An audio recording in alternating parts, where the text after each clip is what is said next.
Breaking. Hillary is done. Trump's FEC just dropped bombshell.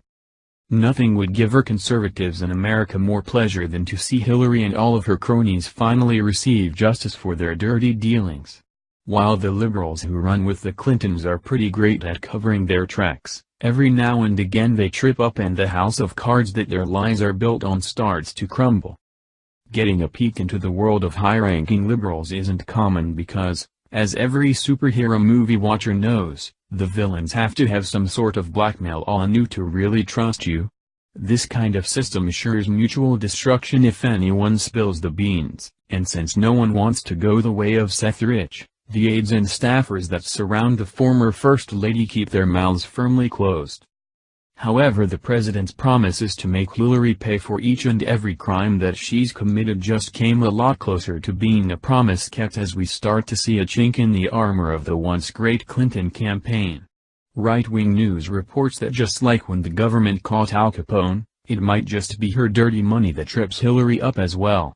As it turns out, Hillary, and a few others like her, have been attempting to skirt a law that they shouldn't have been when it comes to campaign donations.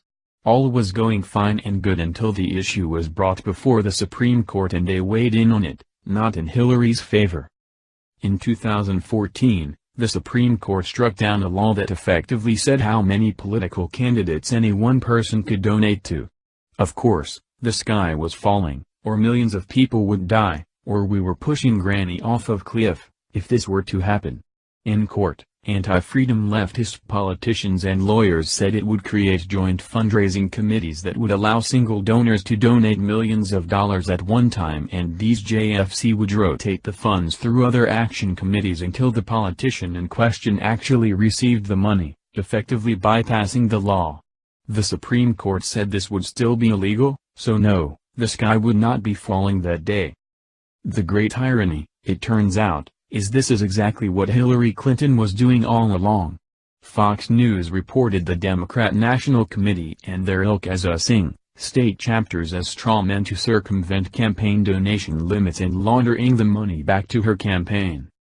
The Committee to Defend the President, a political action committee, filed its complaint with the FEC on Monday with the allegations that the Hillary Victory Fund, HVF, solicited cash from big-name donors, including Calvin Klein and Family Guy creator Seth MacFarlane, money that was allegedly sent through state chapters and back to the DNC before ending up with the Clinton campaign.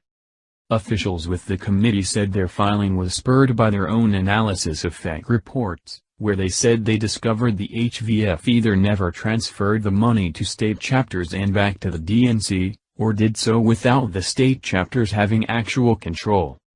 Once again we get to see what happens when the DNC decides that rules are for poor people, and they ignore the spirit of the law.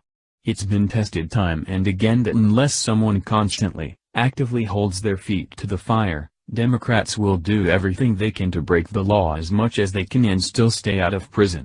As it turns out, Hillary might have pushed the line a little too far, or at least we can hope that's how a judge will see it. The Hillary Victory Fund solicited six-figure donations, which are illegal, and then rerouted them through state Democrat Party funds and the DNC and others like that, which finally ended up in the Clinton campaign fund. It is estimated that $84 million was laundered in this manner.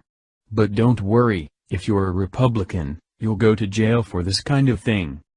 Campaign finance law is complex. This is definitely on purpose so that politicians can get rich while we get to lick their boots.